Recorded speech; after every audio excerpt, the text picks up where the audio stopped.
Welcome to Keerthisri news. ముందుగా headlines. Ahmedabad విమాన ప్రమాద స్థలాన్ని పరిశీలించిన ప్రధాని మోదీ ప్రమాదానికి గురై 265 మంది ప్రాణాలు కోల్పోయిన ఘటనపై ప్రధాని నరేంద్ర మోడీ తీవ్ర దిగ్భ్రాంతి. ఇరాన్ పై యుద్ధం ప్రకటించిన ఇజ్రాయెల్, అమెరికా సాయం లేకుండానే ఇరాన్ పై బాంబుల వర్షం, మెరుపు దాడులకు దిగిన ఇజ్రాయెల్ ఎయిర్ ఫోర్స్, బాలిస్టిక్ క్షిపణులు, డ్రోన్లతో టెహ్రాన్ పై దాడికి దిగిన ఇజ్రాయెల్.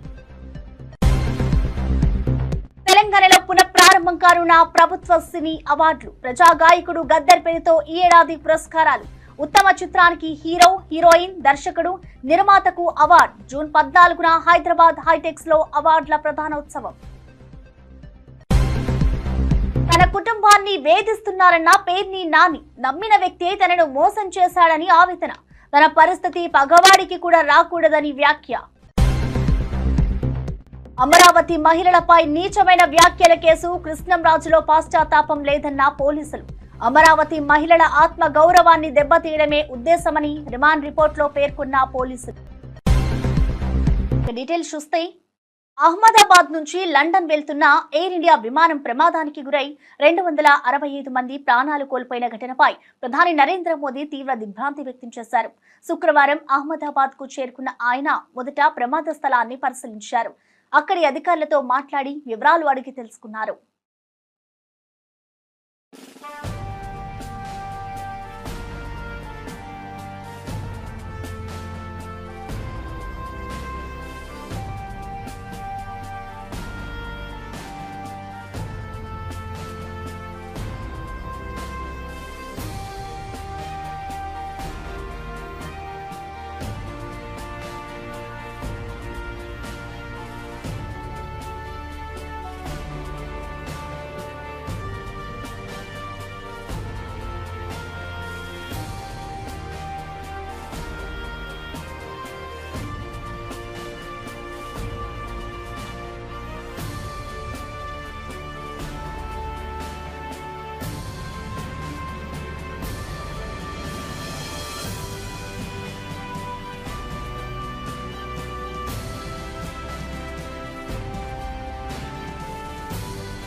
అహ్మదాబాద్ లో జరిగిన ఎయిర్ ఇండియా విమాన ప్రమాదంలో గాయపడిన బాధితులను ప్రధాని నరేంద్ర మోదీ పరామర్శించారు. ప్రమాద స్థలాన్ని సందర్శించిన అనంతరం మోదీ సివిల్ ఆసుపత్రికి చేరుకుని బాధితులతో మాట్లాడారు.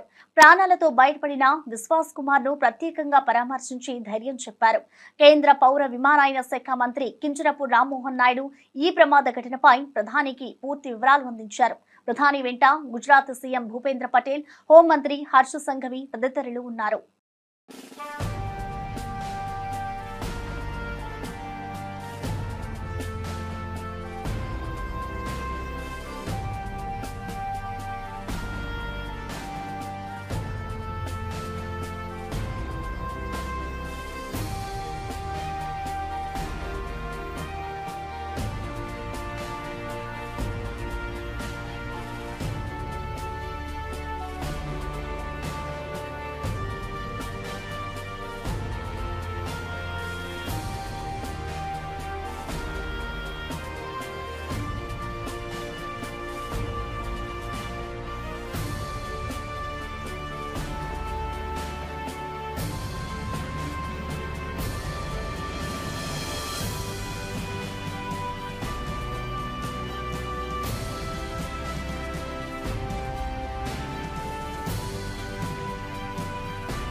అహ్మదాబాద్ విమాన ప్రమాద ఘటనపై ఎన్డీఆర్ఎఫ్ డీఐజీ హరి ఓం గాంధీ కీలక వ్యాఖ్యలు చేశారు. శిథిలాల తొలగింపు పనుల్లో 6 బృందాలు నిన్నటి నుంచే పనిచేస్తున్నాయని అన్నారు. మొత్తం ప్రాంతాన్ని పూర్తిగా తొలగించిన తర్వాతే శిథిలాల కింద ఎన్ని మృతదేహాలు ఉన్నాయి లేదా బాధితులు ఉన్నారో స్పష్టత వస్తుందని అన్నారు. ఇక గాయపడిన వారిని వెంటనే ఆసుపత్రికి తరలించినట్లుగా వివరించారు. సమయాన్ని పరిగణలోకి తీసుకుంటే ఇది అత్యంత క్లిష్టమైన రికవరీ ఆపరేషన్ గా మారిందని పేర్కొన్నారు. ప్రజల ప్రాణాలను రక్షించేందుకు అన్ని విభాగాలు సమిష్టిగా పనిచేస్తున్నాయని స్పష్టం చేశారు. ऑलरेडी हमारी टीमें जैसे ही कल इन्फॉर्मेशन मिला था तब से टीमें लगी हुई हैं, सभी लोगों के साथ मिलकर काम चल रहा है. आप लोगों को बताएंगे जो भी फाइनल हमारा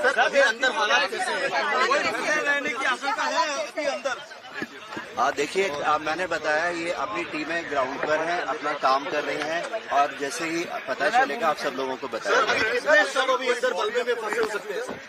देखिए इसका अभी हम लोग कुछ फाइनल नहीं बोल सकते क्योंकि जब तक फाइनल पूरा की पूरा क्लियर नहीं कर लेंगे तब तक नहीं बता.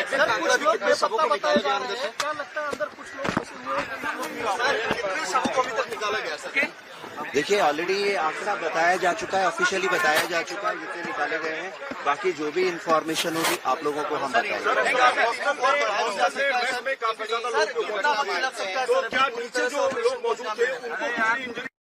గుజరాత్ అహ్మదాబాద్ లో గురువారం జరిగిన ఎయిర్ ఇండియా విమాన ప్రమాదం దేశాన్ని విషాదంలో ముంచింది. లండన్ కు బయలుదేరిన విమానం టేకాఫ్ అయిన కొన్ని నిమిషాలకే కుప్పకూలింది. ఈ ఘటనలో మొత్తం 265 మంది మృతి చెందారు. ప్రయాణికులతో పాటు విమాన సిబ్బంది కూడా ప్రాణాలు కోల్పోయారు.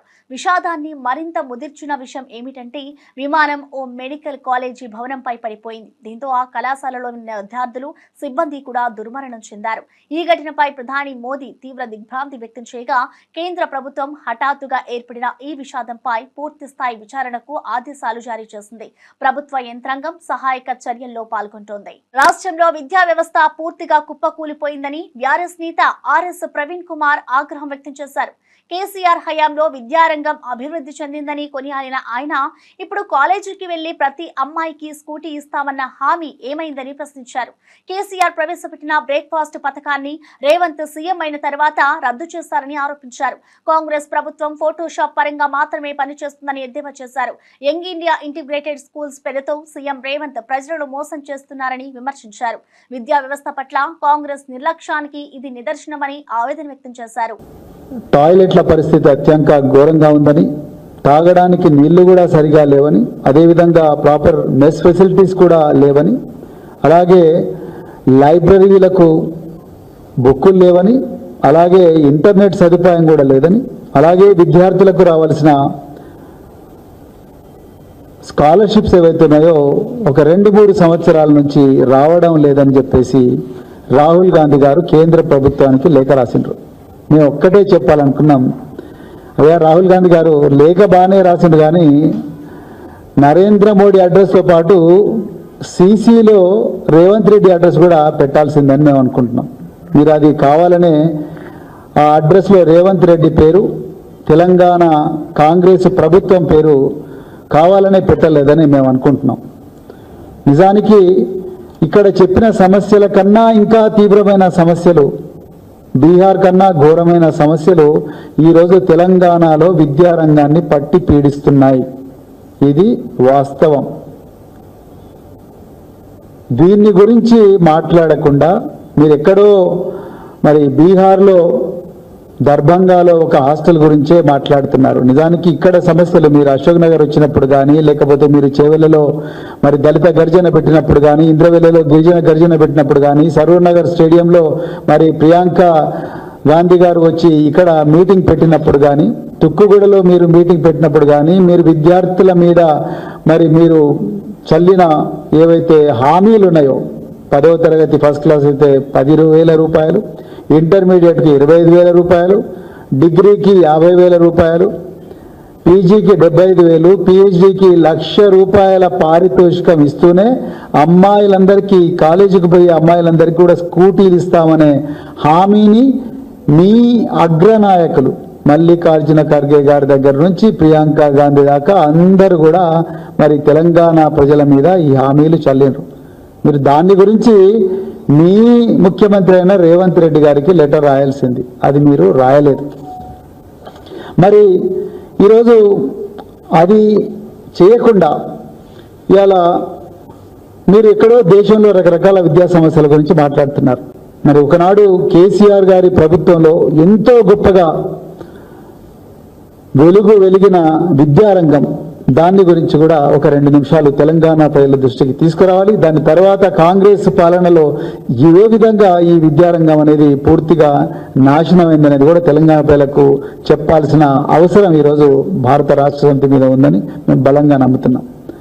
నిజానికి మరి కేసీఆర్ గారు ఉమ్మడి ఆంధ్రప్రదేశ్లో కేవలం ఒక 300 గురుకుల పాఠశాలలు ఉంటే దాదాపుగా 660 గురుకుల పాఠశాలలు ఎక్కువగా పెట్టి, ఎక్కడ కూడా గురుకుల డిగ్రీ కళాశాలలు మహిళలకు లేకపోతే ఆ గురుకుల డిగ్రీ కళాశాలలు దేశంలో ఎక్కడ లేని విధంగా దాదాపుగా 75 మహిళా గురుకుల కళాశాలలు కేసీఆర్ గారు అమ్మాయిల కోసం అబ్బాయిల కోసం పెట్టిండ్రు, ప్రత్యేకించి అమ్మాయిల కోసం పెట్టిండ్రు. అదేవిధంగా సైనిక కళాశాలలు ఏర్పాటు చేసిండ్రు, న్యాయ కళాశాలలు ఏర్పాటు చేసిండ్రు, సంగీత కళాశాలలు ఏర్పాటు చేసిండ్రు, అదేవిధంగా ఫార్మసీ కళాశాలలు ఏర్పాటు చేసిండ్రు, ఫ్యాషన్ డిజైన్ కళాశాలలు కూడా పేద వర్గాల కోసం ఏర్పాటు చేశారు కేసీఆర్ గారు.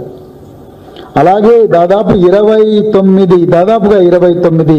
మెడికల్ కళాశాలలు మొట్టమొదటిసారిగా దేశంలో ఎక్కడ లేని విధంగా వాయు వేగంతో ఈ కళాశాలలు కూడా పూర్తిగా నిర్మించి వాటిలో ఫ్యాకల్టీ వచ్చే విధంగా చూసి వాటికి అడ్మిషన్స్ వచ్చే విధంగా కూడా చూశారు.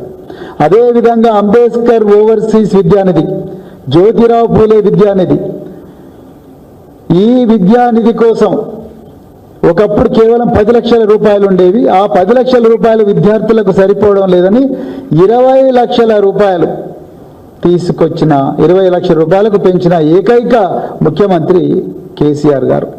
భారతదేశం దాటి విద్యార్థులు విదేశాల్లో చదువుకోవడం కోసం. అలాగే మరొక ముఖ్యమైన ప్రోగ్రాం, పిల్లలు అన్నం తినకుండా, ఇళ్లల్లో అన్నం దొరకదు, తల్లిదండ్రులు పొద్దున్నే కూలీ పనికి వెళతారు. తెలంగాణ ప్రభుత్వం ప్రతిష్టాత్మకంగా అందించనున్న గద్దర్ సినిమా అవార్డుల కార్యక్రమం ఈ నెల 14న హైదరాబాద్ హైటెక్స్ లో వైభవంగా జరగనుంది. ఉత్తమ చిత్రంగా ఎంపికైన ప్రతి సినిమాకు సంబంధించి 4 హీరో, హీరోయిన్, దర్శకుడు, నిర్మాతలకు అవార్డులు అందజేయడం ఈ కార్యక్రమం ప్రత్యేకతగా తెలుస్తోంది. గురువారం జరిగిన మీడియా సమావేశంలో Telangana film development corporation chairman Dil Raju ఈ వివరాలు వెల్లడించారు. అహ్మదాబాద్ విమాన ప్రమాదం కారణంగా రాష్ట్ర మంత్రులు కార్యక్రమానికి హాజరు కాలరని తెలిపారు. ఈ విషాదంపై మృతులు ఆత్మశాంతికై 2 నిమిషాల మౌనం పాటించారు. అనంతరం గద్దర్ అవార్డుల విశేషాలను వివరించారు. అండ్ మీడియా సో ఆ రోజు కార్యక్రమాన్ని INPR ద్వారా ఆల్ ఛానల్స్కి లైవ్ ఇవ్వడం జరుగుతుంది.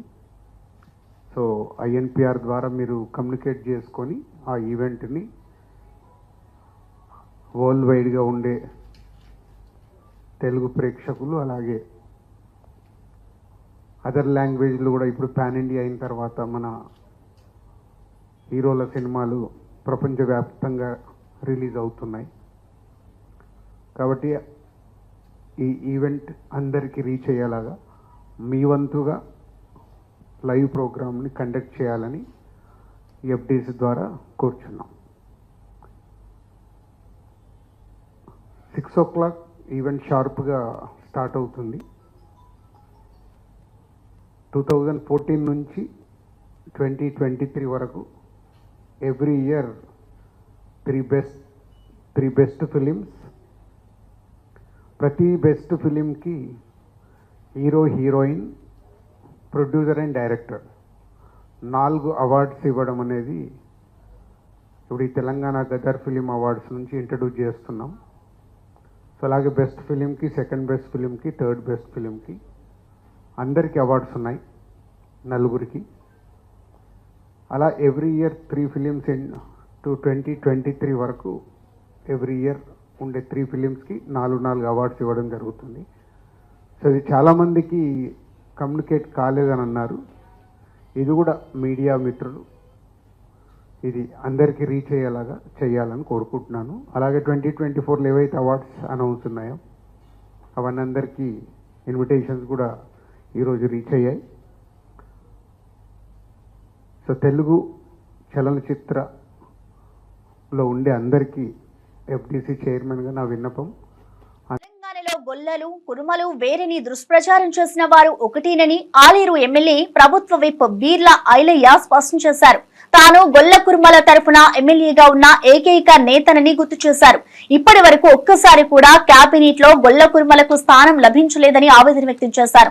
ఈసారి మంత్రివర్గంలో వారికి న్యాయమైన ప్రాతినిధ్యం కల్పించాలని కోరారు. CM Revanth Reddy PCC chief Mahesh గౌడ్లను కలిసి ఓ మంత్రి పదవి, అడ్వైజర్, ఎమ్మెల్సీ, 5 కార్పొరేషన్ చైర్మన్లు, కమిషన్లలో సభ్యత్వాలు, పార్టీ పదవుల్లో చోటు కల్పించాలని విజ్ఞప్తి చేశారు. ఇక రాష్ట్రంలో 28 లక్షల మంది గొల్ల కురుమలు ఉన్నారని వారిని రాజకీయంగా పట్టించుకోవాల్సిన అవసరం ఉందన్నారు. మా మంత్రులది మొన్న జరిగినటువంటి మంత్రివర్గంలో కానీ మిగతా పార్టీ పదవుల్లో కానీ సామాజిక న్యాయపరంగా గత ఎన్నడూ లేని విధంగా బీసీ, ఎస్టీ, ఎస్సీలకు పెద్దపీట వేసినటువంటి ప్రభుత్వం గౌరవ ముఖ్యమంత్రి రేవంత్ రెడ్డి గారి ప్రభుత్వం అని చెప్పక తప్పదు. అదేవిధంగా బీసీలకు పెద్దపీట వేసినటువంటి మా ప్రభుత్వం ముఖ్యంగా తెలంగాణ రాష్ట్రంలో గొల్ల కుర్మల సంఖ్య మొదటగా ఉన్న సందర్భంగా గొల్లలు 22 లక్షల మంది, కురుమలు 6 లక్షల మంది కలిపితే 28 లక్షల మంది గొల్ల కురుమలున్నారు. మరి గొల్ల కురుమల తరఫున తెలంగాణ రాష్ట్రంలో నేను ఒక్కరినే గెలిచిన కాబట్టి మా గొల్ల కుర్మ సోదరులు రోజు కూడా నాకు ఫోన్ చేసి మన ప్రభుత్వం మీద నమ్మకం ఉంది, మన గౌరవ ముఖ్యమంత్రి బీసీలకు పెద్దపీట వేస్తుండు, కానీ గొల్ల కుర్మలకు మంత్రివర్గంలో కానీ, అడ్వైజర్లో కానీ, ఎమ్మెల్సీలో కానీ, నామినేటెడ్ పోస్టులో కానీ, కమిషనర్ పోస్టులో కానీ, వర్కింగ్ ప్రెసిడెంట్లో కానీ, వైస్ ప్రెసిడెంట్లో కొంత మనకు వెసులుబాటు కల్పించాలి. మేజర్గా గొల్ల కుర్మలు 28 లక్షల మంది ఉంటే మరి మిగతా కులాలు సుమారు ముదిరాజన్నలు 12 కులాలు కలిస్తే వాళ్ళు 26 లక్షల మంది ఉన్నారు. అయినా మా బీసీలకు న్యాయం జరిగింది, సంతోషిస్తున్నాం. కానీ ఒక గొల్ల కుర్మ రిప్రజెంటేటివ్గా తెలంగాణ రాష్ట్ర వ్యాప్తంగా అన్నా మన కొంత అన్యాయం జరుగుతుంది, ప్రభుత్వాన్ని మీరు అడగండి అని చెప్పి నాకు ఫోన్ చేయడం జరుగుతుంది. నేను ఒకటే చెప్పిన, బీసీలకు ఇంత పెద్ద న్యాయం చేసినటువంటి పార్టీ కాంగ్రెస్ పార్టీ. గౌరవ ముఖ్యమంత్రి రేవంత్ రెడ్డి గారు వచ్చిన తర్వాత బీసీలలో ఒక కొత్త ఆశ చిగురిస్తుంది, బీసీలకు దామాష ప్రకారం న్యాయం జరుగుతుంది. మీరెక్కడ కూడా ఇబ్బంది పడద్దు. తప్పకుండా గౌరవ ముఖ్యమంత్రి రేవంత్ రెడ్డి గారు, డిప్యూటీ సీఎం భట్టి గారు, మంత్రివర్యులు పొన్నం ప్రభాకర్ గారు, ఉత్తమ్ కుమార్ రెడ్డి గారు, కోమటిరెడ్డి వెంకరెడ్డి గారు, శ్రీధరబాబు గారు అందరూ కూడా నాకు హామీ ఇచ్చిండ్రు. తప్పకుండా గొల్ల కురుమలు నమ్మకానికి మారుపేరినటువంటి మీ జాతికి న్యాయం చేస్తామని చెప్పి, భవిష్యత్తులో మీకు పెద్దపీట వేస్తామని చెప్పి నాకు చెప్పడం జరిగింది. కావున నేను కూడా వాళ్ళకు సమాధానం చెప్తున్నా. అయినా మా కులానికి ప్రాధాన్యత ఇవ్వాల్సిందిగా ప్రభుత్వాన్ని రిక్వెస్ట్ చేస్తూ, ముఖ్యంగా పార్టీ ఉన్నటువంటి మా బీసీల ముద్దుబిడ్డ పార్టీ అధ్యక్షులు మహేష్ కుమార్ గౌడ్ గారిని కూడా మా కుల బాంధవులు కలవడం జరిగింది. ఆయన కూడా మాట ఇచ్చిండు, తప్పకుండా కాంగ్రెస్ పార్టీతోటే. వైసీపీ సీనియర్ నేత మాజీ మంత్రి పేర్ని నాని తీవ్ర భావోద్వేగంతో మాట్లాడారు. కూటమి ప్రభుత్వం అధికారంలోకి వచ్చిన తర్వాత తన కుటుంబాన్ని వేధింపులకు గురి చేస్తున్నారని ఆవేదన వ్యక్తం చేశారు. కృష్ణా జిల్లాలో జరిగిన వైసీపీ కార్యకర్తల సమావేశంలో మాట్లాడిన ఆయన, ఎన్నికల ఫలితాల రోజు నుంచి చంద్రబాబు ప్రమాణ స్వీకారం వరకు వైసీపీ క్యాడర్పై దాడులు జరిగాయని ఆరోపించారు. టీడీపీ శ్రేణులు రెచ్చిపోయి కార్యకర్తల ఇళ్లలోకి టపాసులు, జువ్వాలు కాల్చి భయాందోళనకు గురి చేశారని అన్నారు. అసలు చంద్రబాబు 12వ తేదీన ప్రమాణ స్వీకారం చేయకపోవడమే ఈ దాడుల కారణంగానే అంటూ తీవ్ర స్థాయిలో విమర్శలు చేశారు. మందు సామాన్కు వేయటం, సీమటాపకాయ జల్లేయటం, పైశాచిక ఆనందం. ఇంట్లో ఆడవాళ్ళు ఉంటారే, ఈ విష సంస్కృతి ఏంటి, ఈ రాక్షస సంస్కృతి ఏంటి, ఎవడ పార్టీకి ఆడి పోటీ పని చేసుకుంటాడు కదా అనేటువంటి ఇంగిత జ్ఞానం, విచక్షణ, బుద్ధి కూడా లేకుండా మందు సామాన్ని ఆడింట్లోకి వేయటం, అక్కడితో ఆగకుండా ఆ ఇంట్లో కుండీలుంటే మొక్కల కుండీలు బద్దగొట్టడం, కుండీలు తీసి ఒకవేళ గబాలను ఎందుకు ఈ రాక్షస మోక వచ్చిందని చెప్పి తలుపులు వేసుకుంటే ఇంటి బయట ఉన్న కుండీలు ఎత్తి తలుపు మీద కొడతాం. పార్టీ వాడు పనిచేసినవాడు ఎవడన్నా బూత్లో ఏజెంట్గా కూర్చున్నవాడు ఉంటే వాడిని అవమానించడం 10 మందిలో కొడతాం. ఏడ్రా రమ్మనరా, జగన్ గారు వస్తాడా, రమ్మను, నిన్ను కొడతాం కదరా, నీ దిక్కున్న చోట చెప్పుకో, పోలీస్ స్టేషన్లో చెప్పుకో అంటే పోలీస్ స్టేషన్కి వెళ్తే ఆ ఎస్ఐ వాళ్ళు ఇవన్నీ ఎలక్షన్లో మావులేనండి, 4 రోజులు ఓర్చుకోండి, ఇప్పుడే కదా గెలిచారని చెప్పని వాళ్ళు పత్తిత్తు కబుర్లు చెప్పటం, ఇవన్నీ మీరు అనుభవించడం అయిపోయింది. అంటే మొట్టమొదటగా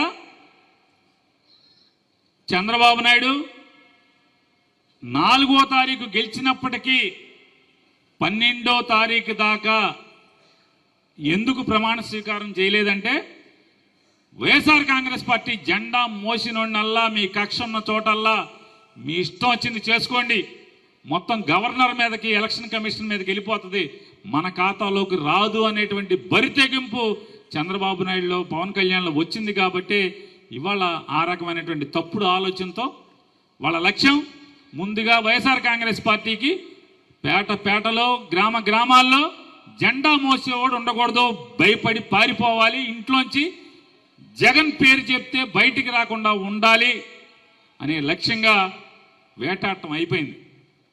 నెక్స్ట్ ఎవరెవరైతే పార్టీకి పనిచేస్తుంటారో మండల స్థాయిలో లేదా జిల్లా స్థాయిలో రాష్ట్ర స్థాయిలో పనిచేస్తున్న వాళ్ళని కట్టడి చేయాలి, వాళ్ళని భయపెట్టాలి. ఇక నాకులాగా వాళ్ళు చేసేటువంటి ప్రతి పాపాన్ని ఇరాన్ అణు స్థావరాలపై ఇజ్రాయెల్ శుక్రవారం రాత్రి మెరుపు దాడులకు దిగింది. టెహ్రాన్ తో సహా పలు కీలక అణు కేంద్రాలపై బాలిస్టిక్ క్షిపణులు డ్రోన్లతో విరుచుకుపడ్డాయి. ఈ దాడులపై ఇజ్రాయెల్ ప్రధాని నేతాన్యాహు స్పందిస్తూ ఆపరేషన్ రైజింగ్ లయన్ ప్రారంభించామని ప్రకటించారు. అమెరికా సహాయం లేకుండానే ఈ బాంబుల వర్షాన్ని కొనసాగించామని తెలిపారు. టెహ్రాన్ లోని నివాస ప్రాంతాల్లో తీవ్ర ఉద్భ్రాంతి నెలకొంది. ఆసుపత్రిలో హుటాహుటిన అత్యవసర సన్నద్ధత ఏర్పాట్లు జరుగుతున్నాయి. ఇజ్రాయెల్ తన దేశంలో నేషనల్ ఎమర్జెన్సీ ప్రకటించింది. యుద్ధానికి తెరలేపిన ఇజ్రాయెల్ చర్యలతో మధ్య ప్రాచ్యంలో ఉద్రిక్తతలు మరింత ముదిరే ప్రమాదం కనిపిస్తోంది. ఇరాన్ పై ఆపరేషన్ రైజింగ్ లయన్ నేపథ్యంలో ఇజ్రాయెల్ ప్రధాని బెంజమిన్ నేతాన్యాహు తీవ్ర హెచ్చరిక జారీ చేశారు. ఇరాన్ అణు బాంబుల ఉత్పత్తిని ఆపకపోతే అది ఇజ్రాయెల్ మనుగడకే ముప్పని వ్యాఖ్యానించారు. టెహ్రాన్ పరిపాలకులు ఇజ్రాయెల్ ను నాశనం చేయాలన్న దృష్టితోనే అణుశక్తిని అభివృద్ధి చేస్తున్నారని విమర్శించారు. తాజాగా 9 అణుబాంబులకు సరిపడిన యురేనియం ఉత్పత్తి చేసిన ఇరాన్ ఆయుధంగా మార్చే దిశగా అడుగులు వేస్తోందని వెల్లడించారు. ఇలాంటి పరిస్థితుల్లో ఇజ్రాయెల్ కాసేపైనా వేచి చూస్తే అది ప్రాణాంతకంగా మారుతుందని, కొన్ని నెలల్లోనే ఇరాన్ అణ్వాయుధాన్ని సిద్ధం చేసుకునే ప్రమాదం ఉందని నేతాన్యాహు హెచ్చరించారు. ఆపరేషన్ అనివార్యమైందని స్పష్టం చేశారు. To Israel's very survival. This operation will continue for as many days as it takes to remove this threat. For decades, the tyrants of Tehran have brazenly, openly called for Israel's destruction. They've backed up their genocidal rhetoric with a program to develop nuclear weapons. In recent years, Iran has produced enough highly enriched uranium for 9 atom bombs. 9. In recent months, Iran has taken steps that it has never taken before, steps to weaponize this enriched uranium. And if not stopped, Iran could produce a nuclear weapon in a very short time. It could be a year, it could be within a few months, less than a year. This is a clear and present danger to Israel's very survival. 80 years ago, the Jewish people were the victims of a Holocaust perpetrated by the Nazi regime. Today, the Jewish state refuses to be a victim of a nuclear holocaust perpetrated by the Iranian regime. Now, as Prime Minister, I've made it clear time and again, Israel will never allow those who call for our annihilation to develop the means to achieve that goal. Tonight, Israel backs those words with action. We struck at the heart of Iran's nuclear enrichment program. We struck at the heart of Iran's nuclear weaponization program. We targeted Iran's main enrichment facility in Natanz. We targeted Iran's leading nuclear scientists working on the Iranian bomb. We also struck at the heart of Iran's ballistic missile program. Last year, Iran fired 300 ballistic missiles at Israel. Each of these missiles carries a ton of explosives and threatens the lives of hundreds of people. Soon, those missiles could carry a nuclear payload, threatening the lives not of hundreds, but of millions. Iran is gearing up to produce 10,000 of those ballistic missiles within 3 years. Tamil Nadu BJP రాష్ట్ర అధ్యక్షుడు నైనార్ నాగేంద్ర ఆంధ్రప్రదేశ్ ఉప ముఖ్యమంత్రి పవన్ కళ్యాణ్ ను మురుగా భక్తార్గల్ మనాడుకి ఆహ్వానించారు. తమిళనాడు సాంస్కృతిక ఆధ్యాత్మిక కార్యక్రమాలకు పవన్ హాజరవ్వాలని కోరారు. పవన్ కళ్యాణ్ బహుళ భాషా ప్రజాదరణ కలిగిన నాయకుడిగా అభివర్ణించిన నాగేంద్ర మానాడు వేదికపై ఆయన హాజరైతే దానికి మరింత గౌరవం చేకూరుతుందని అన్నారు. ఈ ఆహ్వానం రాజకీయ స్థాయిలో రెండు రాష్ట్రాల మైత్రిని ప్రతిబింబించనుందని పేర్కొన్నారు.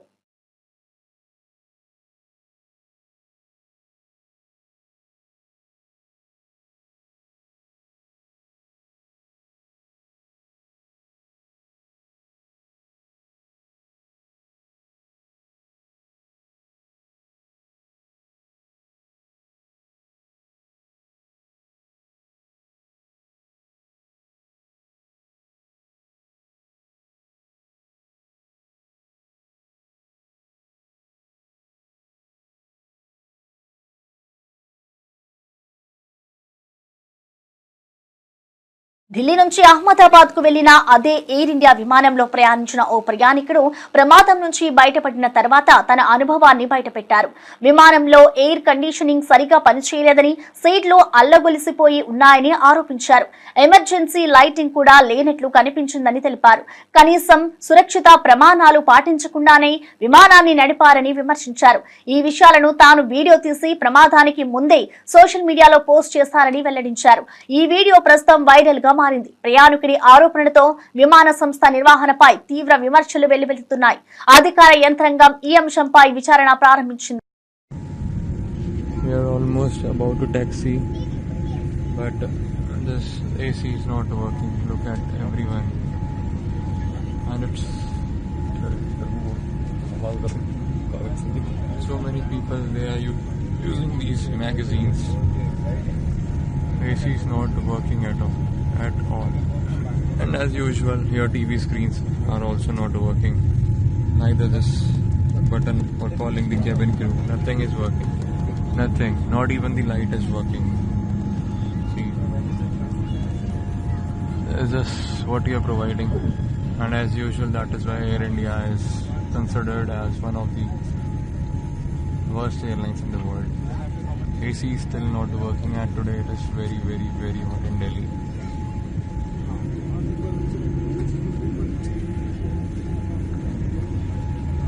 See,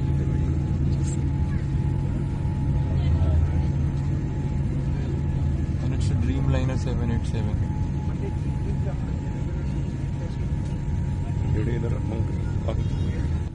See, I'm sweating like hell. And we are here for the last 15 minutes. Nothing happening. Remote isn't working. Nothing is working. I don't know why I booked this flight again. Madhya Pradesh లో నిర్మించిన ఓ flyover ఇప్పుడు చర్చనీయాంశమైంది. ఓ ప్రాంతంలో 90 డిగ్రీల తిప్పుతో రూపొందించిన ఈ flyover పై ప్రయాణికులు భయభ్రాంతులకు గురవుతున్నారు. వాహనదారులు స్పీడ్ లో వెళ్తే అచ్చం మలుపు వద్ద ప్రమాదాలు జరిగే అవకాశం ఎక్కువగా ఉందని భావిస్తున్నారు. డిజైన్ లో తడువో లేక ప్లానింగ్ లో లోపమో అనే ప్రశ్నలు ఆ ప్రాంత ప్రజల్లో చర్చనీయాంశమవుతున్నాయి. సోషల్ మీడియాలో ఫ్లైఓవర్ కి సంబంధించిన ఫోటోలు వైరల్ అవుతుండటంతో అధికారులు స్పందించాల్సిన పరిస్థితి ఏర్పడింది. ఈ విషయంలో ప్రభుత్వం ఎలా స్పందిస్తుందో వేచి చూడాలి.